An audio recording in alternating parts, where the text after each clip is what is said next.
আমার নবীর হাদিসে আছে তিনটা জিনিস দেরি করিও না। ওনার লাশ যখন জানাজার সামনে আসবে তাড়াতাড়ি জানাজা পরে কবর দিয়ে দাও, সামনে নিয়ে বক্তব্য দিও না।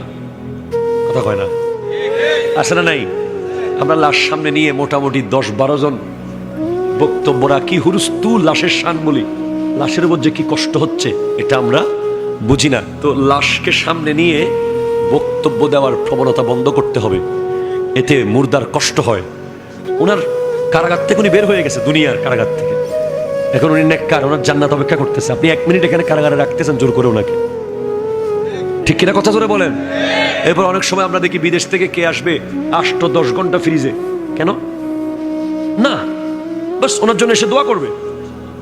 বিদেশ থেকে একজন লোক, ভাই ছেলে ভাই বোন কে আসবে, তার জন্য একটা মানুষকে বরফের ভিতরে আপনি ঢুকিয়ে রেখেছেন, না, তার উপর জুলুম করেছেন, এটা করা যাবে না। কসরু আজমিল মাইয়াতে কাকাসরিহি হাইয়ান, হাদিসে আছে একজন মুর্দার মরার পরে হাড্ডি ভাঙা জীবিত অবস্থায় হাড্ডি ভাঙার চেয়ে আরো কঠিন কষ্টের। তো মানুষকে বরফে রাখতে পারবেন আপনি? 10 মিনিট রাখা যাবে বরফের ভিতরে? আপনি এসি একটু বেশি বেড়ে গেলে আপনি কমাই দেন, ফ্যান শীতকালে একটু বেশি চললে আপনি বন্ধ করে দেন। আপনি একটা লাশকে ঘন্টার পর ঘন্টা বরফে রাখেন, আপনি জুলুম করেন। কথা জোরে বলেন না, এগুলো করবেন না।